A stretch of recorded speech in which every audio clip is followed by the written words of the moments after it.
Hi, my name is Belinda, and this is my walkaway story. I was not sure I was going to do this, but today being December 19th, 2019, anybody who has been following politics knows that yesterday the President Donald J. Trump was impeached by the House. So I thought I might as well go ahead and get some of my thoughts on this out. I was never very politically inclined. I really always felt like politics was something that I could not relate to and that was far away from me. Until 2008, when Barack Obama was running for president, I, like many of the black community, felt like it was such a historic thing, and I wanted to be a part of that. And I felt that it was time for an image change of black people, so I voted for Barack Obama his first term. And then I sat there and proceeded to watch for 8 years as he benignly ignored people that look like me and the needs of our community. Now, I am of the mindset that there is nothing wrong with a group of people or a community of people expecting something that pertains to their group or that benefits their group.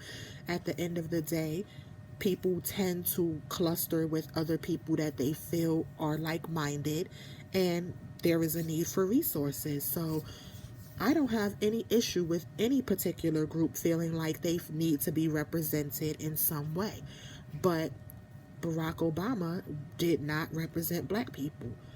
I mean, he gave us a sparkling image, a beautiful, sterling, classy image, a beautiful, sterling, classy family, but I deal in tangibles and not symbolism, so it really does not do anything for us to just have someone look like us and not do anything for us. Um, for 8 years, he sat in office and he did nothing. And I watched black people around me make excuses for the fact that the Republicans, the racist Republicans, they're the reason, they're blocking him, they won't allow him to be great.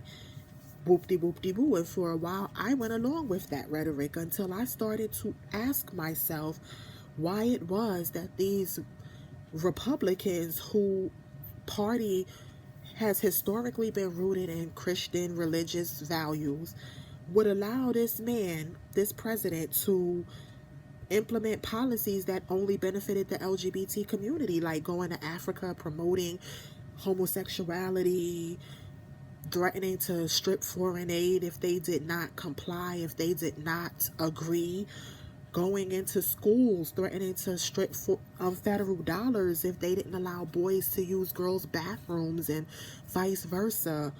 I watched identity politics start to tear this country in half under Barack Hussein Obama. And I was just disgusted by it, just disgusted by it. And I wondered how come these racist Republicans didn't do anything about that. I watched him implement an illegal and unconstitutional program called DACA that benefits no one but illegal aliens, and I wondered why these racist Republicans would allow him to import low-skilled brown people into this country to be a burden on the welfare systems that they hate so much. It didn't make sense, and no one who I asked could make it make sense, so I just walked around with these questions just swirling in my head because I am a person of logic. Things have to make sense, and it just never did. Um, and then 2016 came along, and we have Trump and Hillary up for election. And I never liked Hillary from the start, never liked her. I found her to be disingenuous. I remember when her husband was president and his crime bill locked up all the men and boys in the neighborhood where I lived, and neighborhoods like that. They were getting locked up left and right for minor drug offenses. Some still sit in prison to this day. I watched her call men and boys that look like me super predators, and I did not forget that. It didn't matter to me that her husband could play a saxophone well or wanted to have certain sexual pleasures or anything like that. That does not sparkle with me. That does not endear you to me. But then she herself started to pander to the black community in ways that I found quite offensive. Being on the Breakfast Club, pulling out bottles of hot sauce, that was offensive to me. Speak to me the way you speak to people that look like you, as though I am an intelligent, intellectual, higher thinking person capable of understanding what you plan on bringing to this country that I and my children inhabit.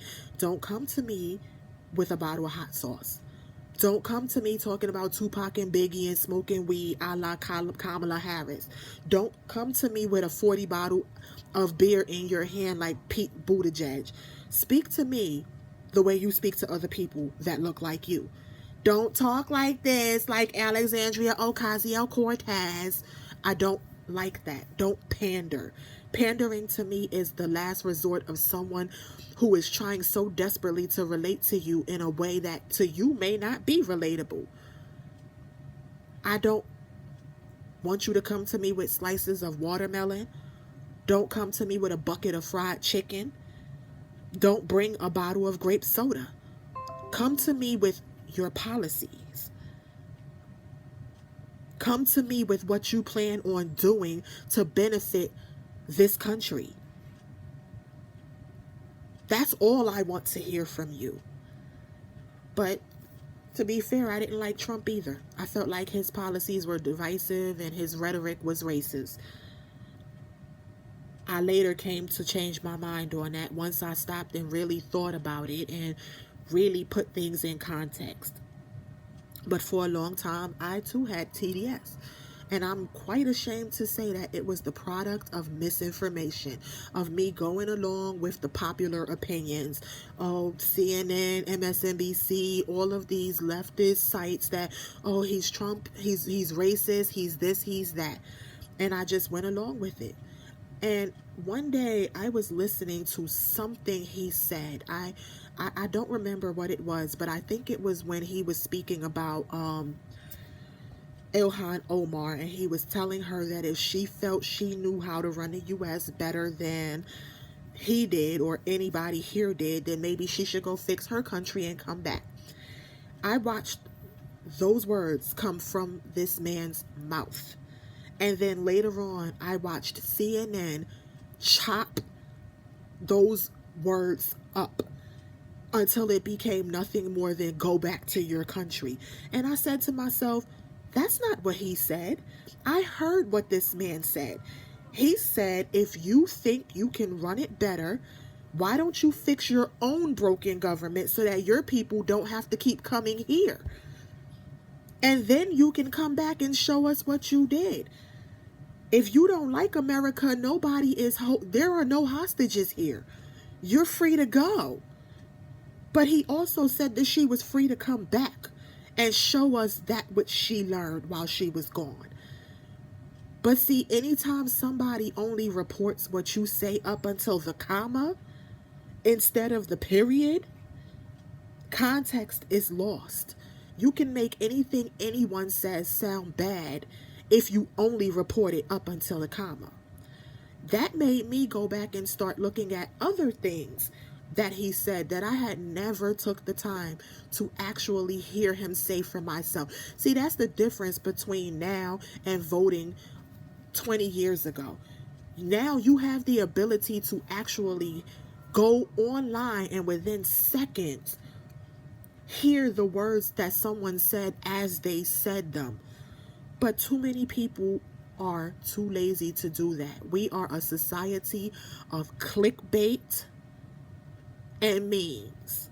And that's how too many people get their information. We don't have unbiased news sources anymore. And people don't want to see that reality either. And it's an unfortunate truth. But if you want to find out what's true, you need to listen to every side of the argument. Their side, your side, his side, her side, and try to parse where the truth lies. You can't only listen to the side that agrees with you. You will never find out any new information that way. When I went back and started looking at everything that Trump had said, I started realizing that this man has been taken out of context over and over and over and over again. And admittedly, he does say things in a very uncouth way sometimes. He is blunt. He does not parse words. He is not PC. But I actually like that because I feel like this country is moving far too much to the place where everyone is scared to speak their minds. Everyone has to filter themselves from saying things that are common sense, common knowledge. We have to deny everything, including science and biological reality. Everything must be sacrificed on the altar of feelings, of emotions. And this man did not do that. This man came and said, I will say what I want to say, how I want to say it, but I will make your country great again. I watch our economy start to improve. I watch jobs be created. I saw again and again where he attempted to secure this country by building the wall that he promised to build. And I watched the Democrats oppose every single measure. And now they've impeached him for no crime. What was the crime? I don't know. Because last time I checked, I don't like you is not an impeachable crime. I have been on Facebook all day getting dragged for my support of Donald Trump. Why? Because I'm black. I'm not supposed to vote Republican. I'm not supposed to even listen to them. I'm supposed to vote Democrat. But as I keep on telling people, here's the thing. Keep on doing what you've always done, and you'll keep on getting what you've always gotten. What did Donald say? What have you got to lose? Have you seen what some of these Republican districts look like? Look at Elijah Cummings, the late Elijah Cummings district. Look at Maxine Waters' district. Look at Nancy Pelosi's district. I watch the Democratic debates. Look what they're running on. Open borders. Free taxpayer-funded everything for illegals. Abortions up until birth. Socialism. Take away your guns. Restrict freedom of speech because feelings. Identity politics. And I keep on asking people, what about any of that speaks to you?